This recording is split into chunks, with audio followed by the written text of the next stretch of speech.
think, Axton? There were books that have long words, and we're gonna try our hardest to build up stamina and try to read some big words so we can get good at reading. That's a great idea. We will be doing that. I've got a little hint right here. Hadley? Fairy tales. We are about to start learning all about fairy tales, okay? Now, I guess before we can learn about fairy tales, we probably should read a fairy tale, right? Okay, so instead of reading a fairy tale, I'm going to make up a fairy tale right now. I'm just going to make one up. Are you ready? Once upon a time, in a land far, far away, lived a little bitty prince who was the size of an acorn. And this prince would walk around at night, and he would try and find little holes in the ground that the worms would go in. So it's a worm. It is a worm. He's a little worm prince. And as the worm prince would go inside of the holes, he would explore them like big caves. And while he was down there exploring, he ran into an ant village. And the ant village was full of fire ants. And these fire ants attacked the worm prince. But the worm prince saw a mystical little firefly, which was his fairy godmother, who granted him the special ability to fight back against the fiery ants. So once he fought back against the fiery ants, he defeated their queen, and they all lived happily ever after. Okay, I have a question for you. So I just made up a fairy tale. What are some things we noticed from my fairy tale? How did it start? What did I say at the very beginning? Lizzie? What words did I use at the very beginning? I said what? I said a phrase. I said once Upon a time. Once upon a time. And what did I say at the very end? They all lived happily ever after. Did I have good characters in my story? Yeah. Who are the good characters in my story? Who are the good characters in my story? Nevaeh? The prince, and who was the other good character? Weston? The fairy godmother. The fairy godmother, the firefly fairy godmother. Who are the bad characters in my story? Axton? Fire ant. The fire ants. Did I have any magic in my... What was the magic? Fairy godmother. Well, it was all kind of magical, right? So we had a fairy godmother, we had a talking worm, and we had some ants, and like... Does that happen in real life? No. Did I have a beginning? No. Yes. Did I have a middle? Yes. Did it have an end? Yes. Okay. Were they all pretty magical? Yes. Okay. Okay, so I had a good guy, a bad guy, magical characters. Where was my setting? It was in what? A magical what? What was the setting? I told you it's what? Axton? In a castle.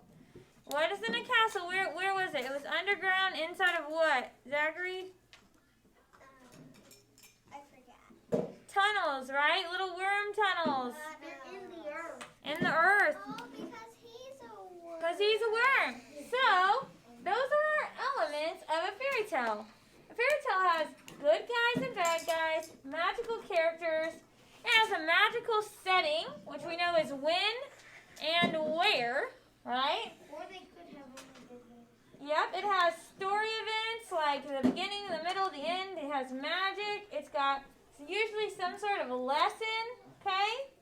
So what we're going to do now is I'm going to do a quick slideshow for us, going over the elements of a fairy tale, and then we're going to read a fairy tale, okay? Let me move this so it's not right in front of everybody. Okay.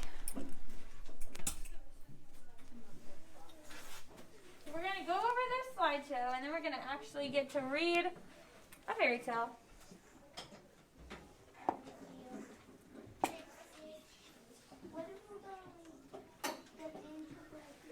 So what is a fairy tale? A fairy tale is a story story about long ago. And then many fairy tales start with the words, let's do this together, once upon a time. Okay. A fairy tale usually has characters who are, what's that say? Good. And characters who are evil. It also has characters who have magical powers, okay? So magical characters, even an animal or an object such as a tree or a rock can be magical. Many fairy tales include kings, queens, princes, and princesses. Some of the tales have imaginary creatures such as dragons, fairies, giants, and ogres. Okay? What's the purpose of a fairy tale? Well, in a fairy tale, the storyteller is often teaching a lesson. Most fairy tales make people feel good at the end, since the good characters almost always live happily ever after. So, how do you read a fairy tale? Well, first, you need to figure out who the good guys are and who the bad guys are. Then, you try to predict how the good guys are going to win or be rewarded, and how the bad guys are going to lose or be punished. And then you need to be prepared for some magical surprises along the way. Okay? So a fairy tale has a character who gets help from another character. It includes story elements that happen 3 times usually. So 3 elements usually. It has a helper or bad guy who has magical powers or abilities. It features fantastic or magical creatures and objects. It's a type of fantasy, often about royalty, and it always has a happy ending. So here's some examples of fairy tales. Cinderella. Who is the good person and who's the bad person in Cinderella? Who's the good person in Cinderella? Let's see. I'm just going to call from the hat. Who is the good person in Cinderella? Lizzie. Her. And who else? The mom is good in Cinderella? Who's the bad person in Cinderella? Weston? I have never watched this movie. I have no idea. Kinley? I don't really watch that one. In Cinderella, the bad person is the wicked stepmom, right? And the stepsisters. Because what do they always make Cinderella do? She's got to clean and she's got to do everything. Okay, what about Red Riding Hood? Have we all read Red Riding Hood?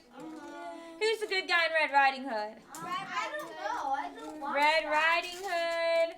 And who's the bad guy in Red Riding Hood? Who's the bad guy, everybody? What about the gingerbread? Well, maybe we haven't done. What about the 3 little pigs? Who's the good guy in the 3 little pigs? The pigs. Who are the bad guy in the 3 little pigs? Have you guys read Sleeping Beauty? Yeah. Have you read The Ugly Duckling? Have you read Jack and the Beanstalk? Yeah. The Frog Prince?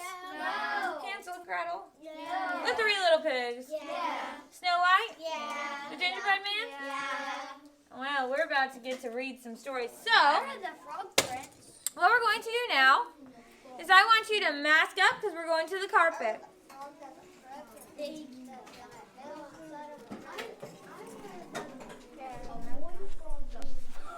No, we're reading that book. Nope, we're not reading that. Okay, row number 1, come to the carpet.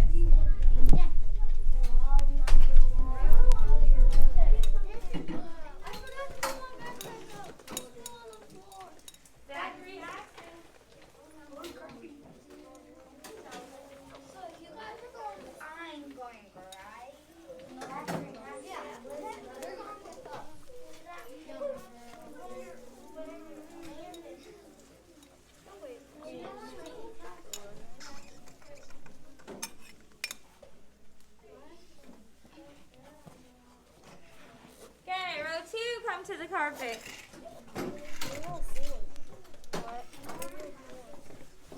Row 3, come to the carpet. come to the carpet.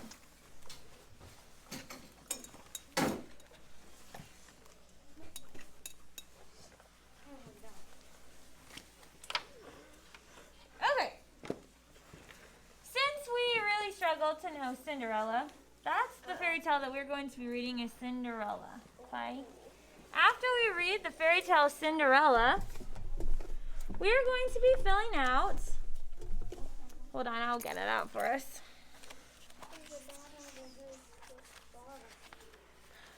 Oh man, friends.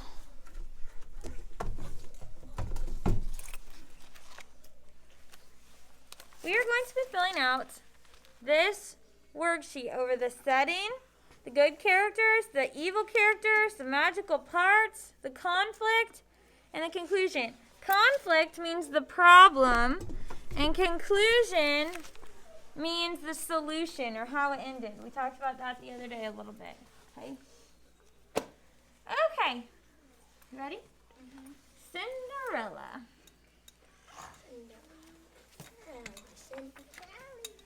Once there was a widower with a kind and beautiful daughter. Life was sweet in their simple cottage until the widower decided to remarry.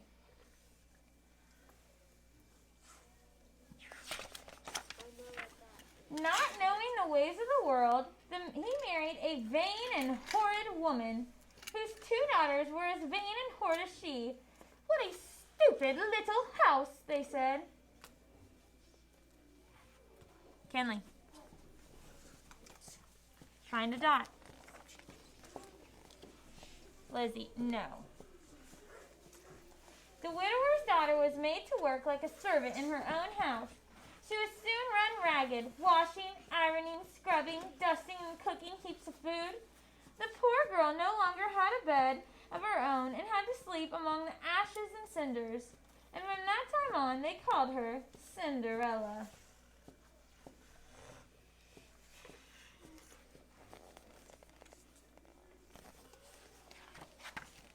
When the king's messenger delivered the royal invitation... Oh, sorry, I skipped a page.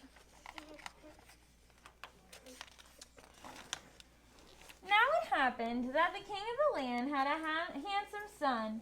The king's greatest desire was to see his son married.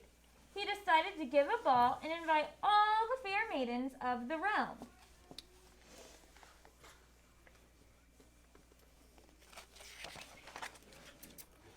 When the king's messenger delivered the royal invitation, the dreadful stepsisters were overjoyed. Each was convinced that she would win the prince's favor. On the day of the ball, Cinderella was exhausted from trying to make her stepsisters look beautiful. "Wouldn't you like to go to the ball?" they said, teasing her cruelly. "Oh, yes," said Cinderella. "Don't be ridiculous," cried the stepsisters. "What would a wretched mouse like you do at a fancy ball?" And they shrieked with laughter. Jonah, give me that.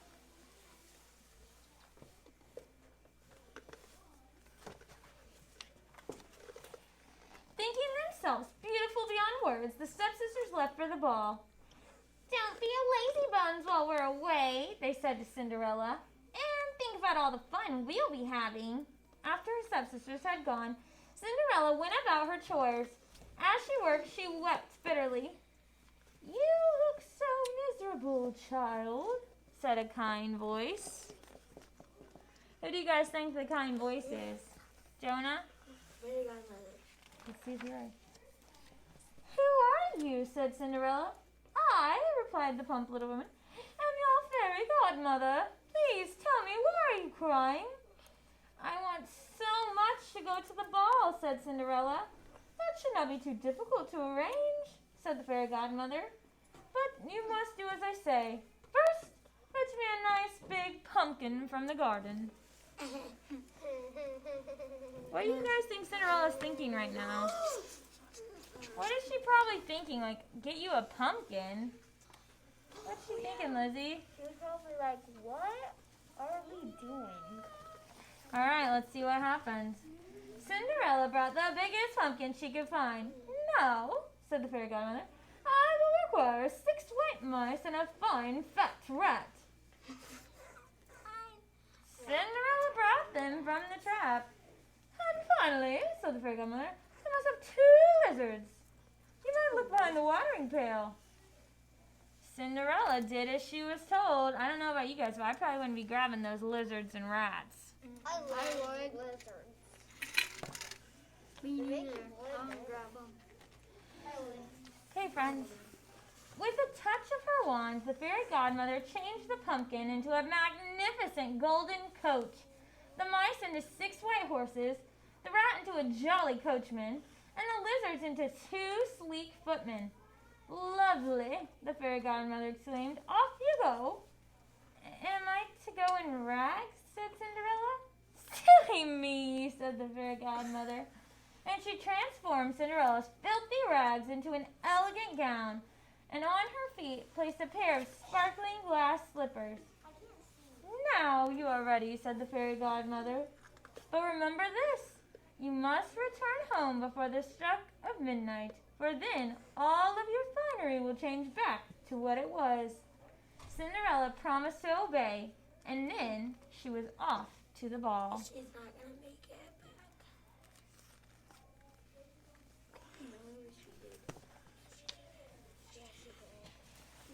At the palace, the prince learned that an enchanting maiden had arrived, and he greeted her himself. The other guests were puzzled. Who was this beautiful stranger? It's not a stranger. It's a woman. Completely smitten. What do you think smitten means? What would smitten mean? Because completely smitten, the prince had eyes only for Cinderella. Jonah, what do you think? I smiled. So smitten means like he's got a big crush on her, okay?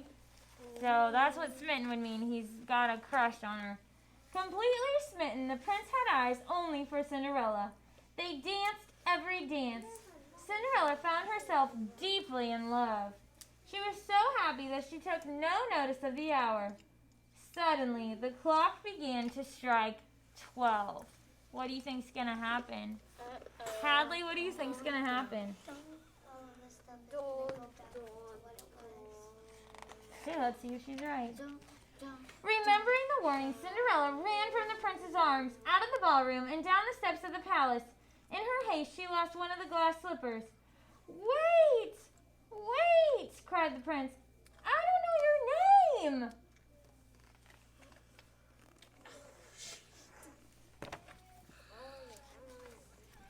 Cinderella's golden coach sped away from the palace, but at the stroke of 12, the fairy godmother's warning came true. The coach was changed back into a pumpkin, the horses back into mice, the coachman back into a rat, and the footman back into lizards. Cinderella was once again dressed in rags.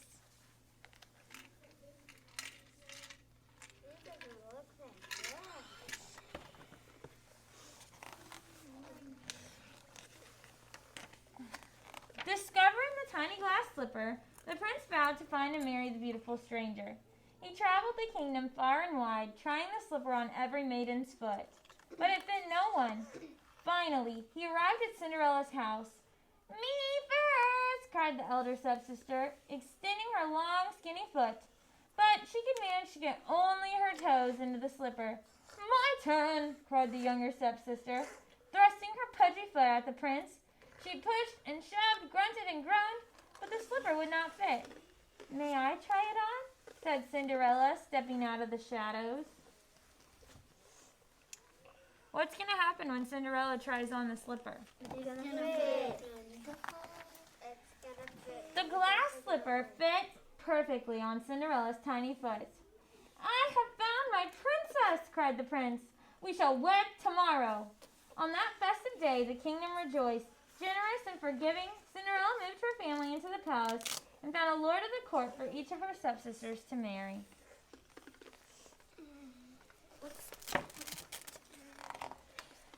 Cinderella's fairy godmother moved in too, just to make sure everyone lived happily ever after. Okay, so what we're going to do now is we're going to go back to our seats and we're going to work on filling out this worksheet. We're going to talk about the setting, What is the setting? It's two things. It's what? It's what? Hadley? Win.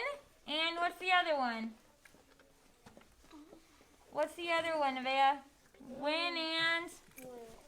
Starts with a w. Where? Kinley? Where? So it's when and where. Okay, so when and where did Cinderella take place? Who are the good characters in Cinderella? Okay. Who are the evil characters in Cinderella? What magical parts were in the story? What the conflict was or the problem? And how the problem was solved. Okay? Any questions about this worksheet? That's what we're working on now.